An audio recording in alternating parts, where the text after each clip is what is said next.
Hello, everyone. Welcome inside the Red Earth Production Studios for another edition of YBMcast. And today we're continuing our high school previews. And I'm fortunate here to have the coach from Francis South Central High School, Nick Beckmann. Nick, thanks for coming in. Hey, thanks for having me. Man, we're going to have a good time here, talk a little baseball. And let's start with your, wait a minute. I got to take care of my dudes. Hang on. YBMcast, always powered by Game 7 Baseball, game7baseball.com. It's the summer. It's coming. It's right around the corner. Make sure your team's registered. A lot of great tournaments still happening with Game 7, all the way down to Tennessee, back up through Kentucky, Illinois, Missouri, Southern Missouri. Get your team registered. Get into some tournament baseball. All right. Cleared that up. Yeah. Thanks, Dave. Dave's. It's plural, isn't it? It is, Dave and Dave. Let's talk baseball. The upcoming season. Mm-hmm. How's it shaping up for you guys? To be honest, I think like everybody else in the conference, we're anxious to get out there to see, how the guys have improved. We have our winter workouts, things like that, but you don't really see it until you get outside and get that daily grind going. We got some returners. We lost some key positions, and so we're really looking to see, how everybody's progressed and getting out there and getting going. Some people might have to just step in, right? Oh yeah. Have you got quite a few seniors, or are you relying on some underclassmen? A little bit of both. We lost, our starting center fielder, shortstop, catcher, and then number one. So a lot of holes to fill, but we also have some guys that come up and had really good years last year that are now seniors. And we have a couple of juniors that, are kind of making a name for themselves now. So, hopefully everybody has a good year. You can't really say anything until they actually get out on the field, Yeah. So, we're looking forward to seeing what everybody has. Now, what year is this for you as head coach? This is my second year. Second year. Yeah. Filling Coach Howard's. Yeah. Filling the shoes and whatnot. Yeah. He was there a long time, wasn't he? Oh, I played for him. There you go. See? Yeah, he was there for 20-something years. I love to hear that stuff. I think that is so cool because that's what we always talk about here at Youth Baseball Midwest. Justin can tell you, we talk about everybody usually there. This is why it's so important, I think, for us to be involved in these things in the community with these kids, because here you are. I'm sure you had aspirations of playing baseball as long as you could, right? Yeah. But here you are back in the community, teaching, being a part of the community, helping these young men try and fulfill their dreams, right? Well, I think if you get into coaching for anything else, then you're kind of in it for the wrong reason. You know what I'm saying? Like, at the end of the day, you're only as good as the kids that come through. But if you create a program in which people look back and aren't proud to be a part of it, then what are you creating? So, you want to create that experience. And I tell the kids all the time, wins or losses, we're going to create a good experience for you. There you go. So I love that. You got some good dudes on your staff. Talk a little bit about your staff and how you're creating that culture there. Coaching staff? Yeah. Oh, yeah. So I'm really happy about how we bring people back. So we have 3 alumni on our staff. Aaron Pearson pitched at Howell Central and is now our main assistant. And then we have a young guy named Jake Muhlenbrock who played there in 15 and 16, I want to say. So he's a young guy, really good baseball guy. And he's kind of doing what I did, become a teacher, coaching, really good with the kids, really knowledgeable. Our JV coach is Mike Button, who from the Button family out in the Parkway North. Everybody knows about him.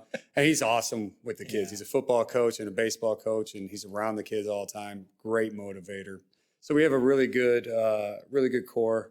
Our freshman coaches, Chris Williams, Pat Hickey, really good with the kids, fill that role really, really well. So I'm really happy with the staff. It's a staff that gets along really well, that really cares about kids and about seeing them improve and have a great relationship with them. So it's important to have those guys there because you're trying to build the program, and so it's very important for those kids to have a consistent message all the way through to the varsity level, right? 100%. And that we talk about that message, and what we teach at the freshman level is going to be what we teach, how we carry ourselves And it starts with the coaching staff and the buy-in there, and everybody's bought in to what we all want. And we just had a meeting a few weeks ago, and basically I was like, is there anything we want that we aren't doing right now? What do you guys want? Make sure everybody's on the same page. So it's a great staff, really fun to be around, really good people, and really good leaders.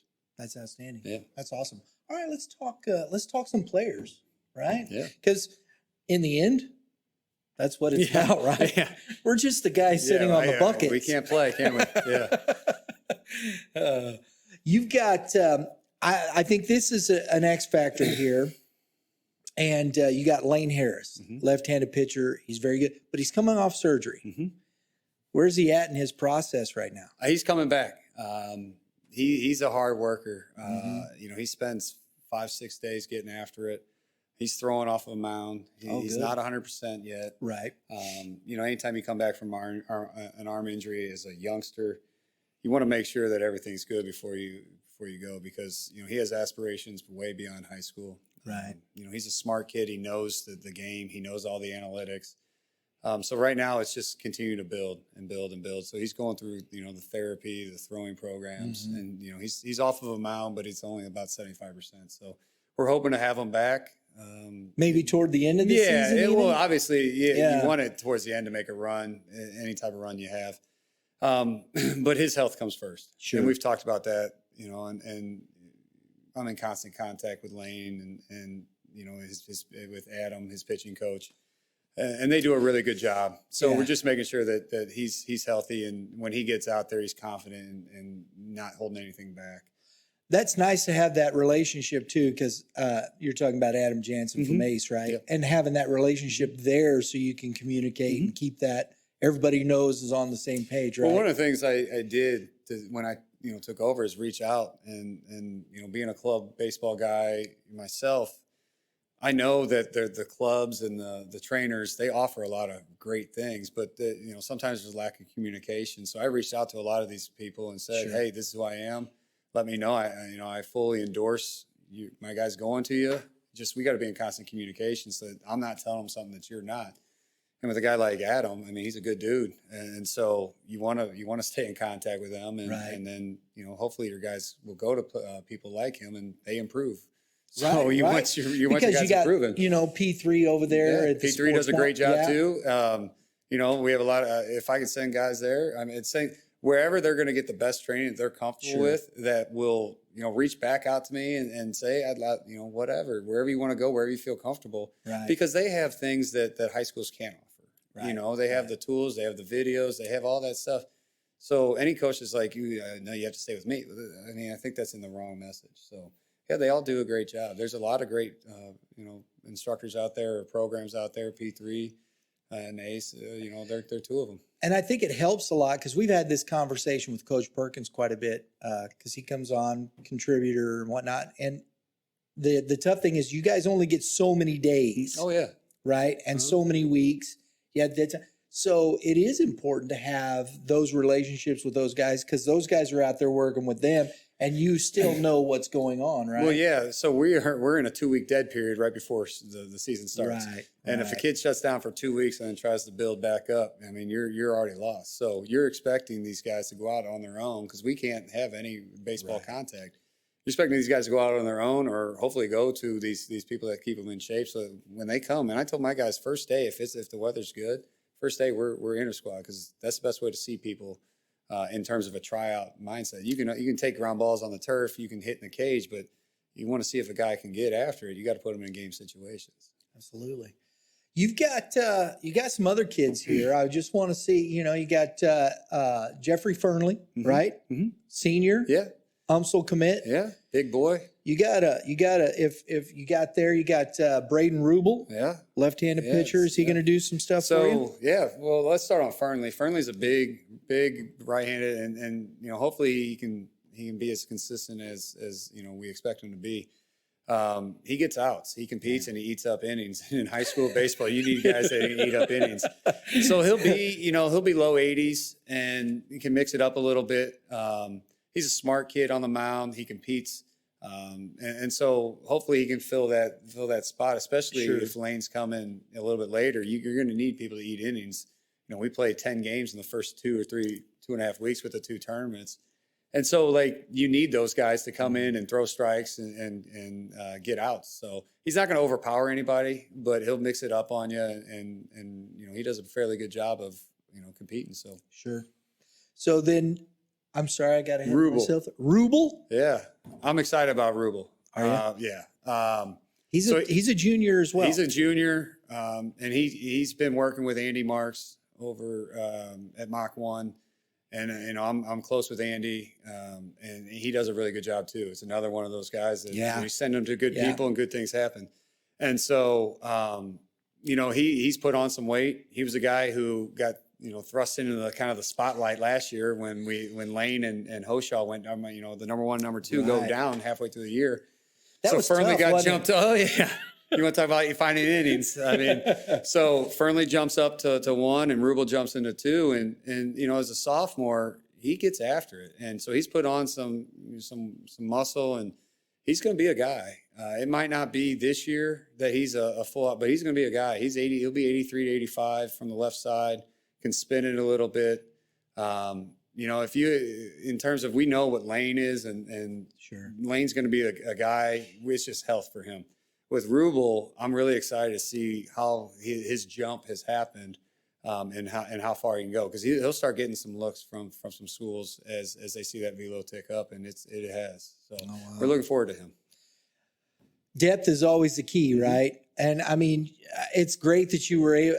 It's bad in one way, but then you took a sophomore, you saw him last year, so you know what you're getting as a junior, which is good. But then the other one, Landon Khan. Yeah. Hopefully he fits into that number 4 role and comes in.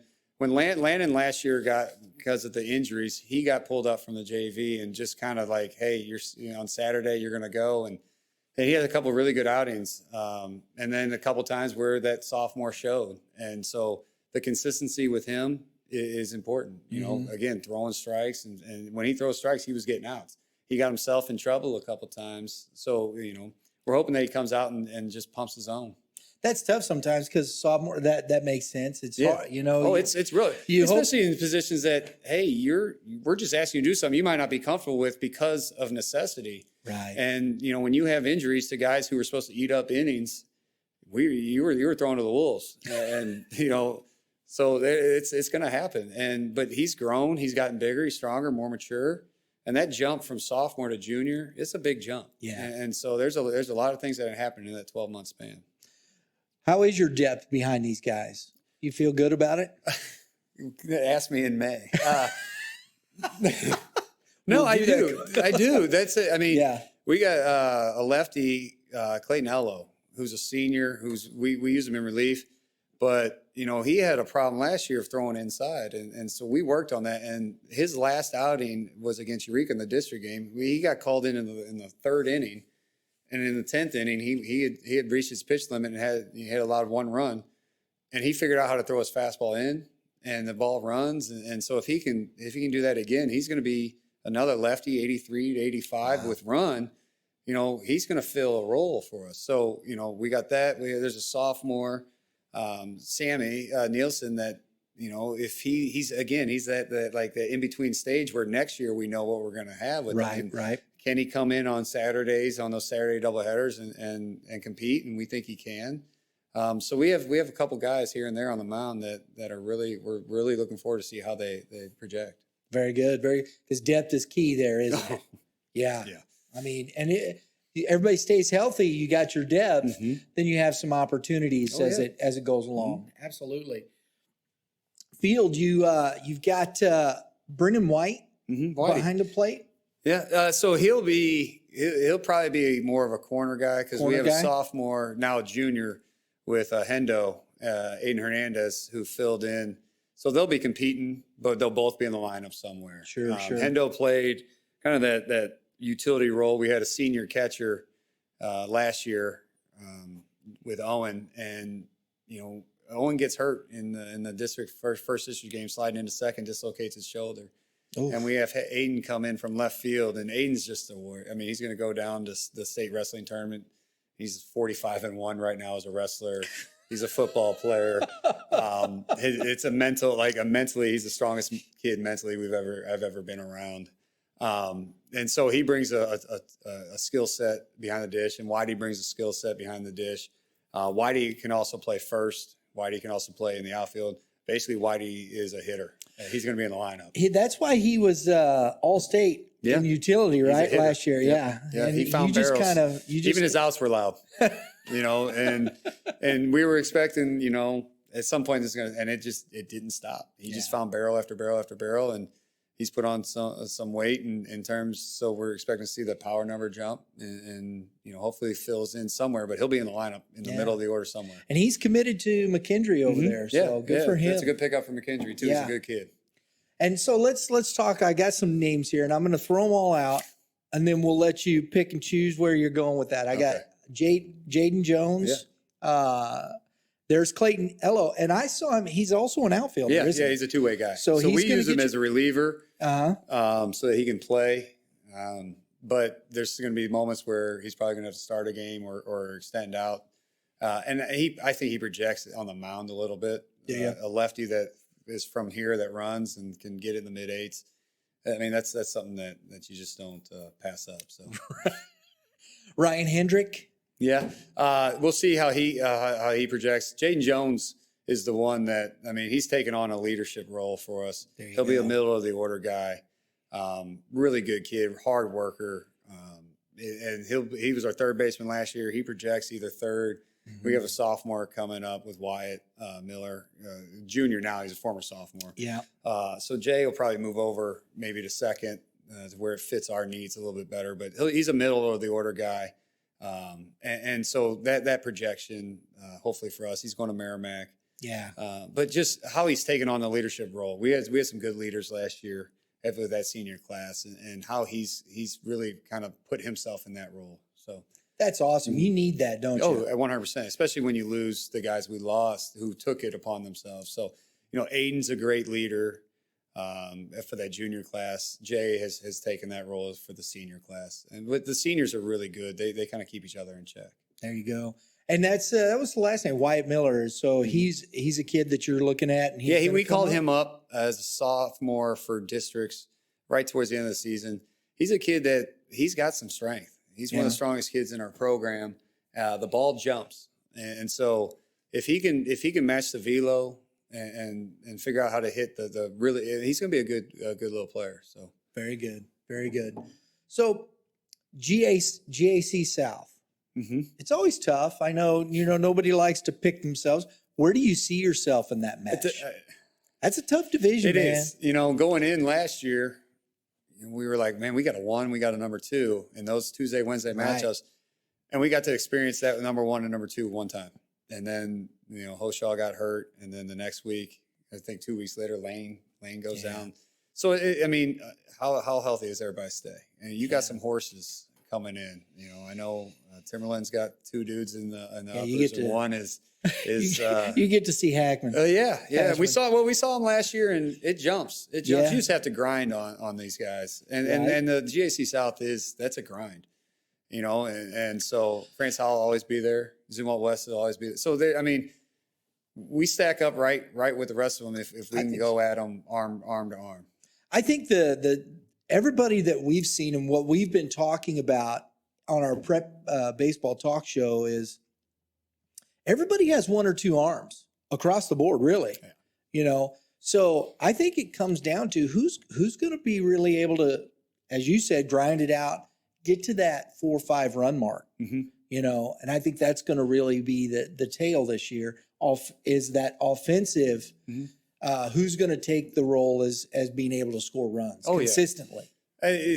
For me in our program, it's pitching and defense, and we'll grind out everything else. That's old Tommy Lasorda stuff, bro. If we play mistake free, and everybody will tell you this, but it comes down to throwing strikes, making plays. It's as simple as that. And then the other things, the little things, and we preach little things in our program.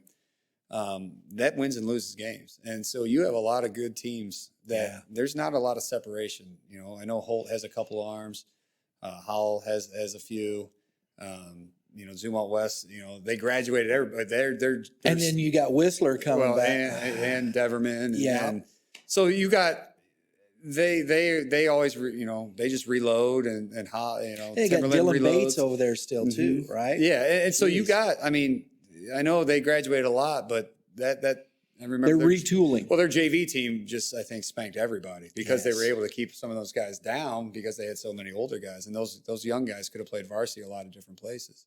So, everybody graduated a lot. It's just, how does everybody come back? It's going to be a fun year, I think. It's always the GAC. I think this is going to be fun. I'll put the GAC South up against anybody. So. I concur. Yeah. We'll get you out of here on this. Do you follow many of the programs outside of the GAC, outside of the metro area? Do you look around the state much at all? Well, through club and stuff like that, you meet and train a lot of different kids, so you keep tabs on them. Because even if they don't go to your school, these kids are great. I mean, they really are. And I see a lot of them when we play them, and you have fun watching these kids grow and try to earn their ultimate goal and go to college and play, and then you kind of reach back out to them. So yeah, you keep tabs on them all the way around, and there's a lot of good players around here. There are. Is there schools that you follow outside of the metro area have you gotten into much of that yet, or been able to do those things No, yet? I follow the players More than and you keep tabs on them. And like I said, the teams are just, it's a jersey. These kids are individuals. It's always about them. So I know, Funkhauser over at Edwardsville, they always have a good program. And I've gotten to meet him this year. He's a really great dude. Yeah. He really is a great dude, and he runs a great program. Some of those other schools out there, across the river because of who I train and things like that. But now I'm starting to train all the GAC South kids. Yeah. Because, Marquette over there, Lafayette, Eureka, always, Rockwood Summit. Now that's some of the smaller, goods into Class 5, Parkway West, that's tough. Then, of course, we run across all, like Lafayette, Eureka, and they were all in our Marquette. They were all in our district last year. Yeah. And it was a loaded district. That's what I'm saying. Even if you get to it's good that you play in such a tough division because once you get to districts, Marquette's loaded. Oh yeah, the way you walk, like the way training is in high school now, everybody has at least one dude that can beat you, and it's fun. It's fun, and it comes down to on that day who has the best players, and it might be you might have a Division I commit that our Division II guy will run up against him, and on that day, the Division II guy. So everybody is loaded of sorts. I remember looking at the conference or the district last year, and we're going into Eureka praying that they weren't going to throw Kuntz, and they didn't throw Kuntz. And yes, it was like, all right, because he shoves, and if you get past him, now you're facing Howell's number one. Yeah. And then we stayed in Lafayette and Marquette were playing, and they're throwing 2 Division I guys. And it's just like, no matter where, you're going to have some sort of luck, and you're going to have some dudes. So everybody has some skill and talent. And if you're walking into a game, you're not facing anybody that you don't know about. I love that. So. That's good stuff because there's a lot of great baseball around here. Coach, thanks for joining us, man. That was good stuff. Yeah, I enjoyed that a lot. Yeah. Thanks for having me. Nick Beckmann, head coach at Francis Howell Central High School. Good luck to you, Coach. Thanks. We'll be out and about. We'll be talking to you, and we look forward to seeing you at the ballpark. Looking forward to it. Everybody, thanks for joining us. If you like what we're doing, comment. Let us know what you're seeing down there. If you got some ideas about what you think the GAC South will look like, throw it in the comments below. We'd appreciate it. Subscribe, hit that like button. We appreciate it. Everybody have a great day in the Lord. All you pitchers, keep throwing strikes, and you hitters, hit them where they aim. We'll see you next time.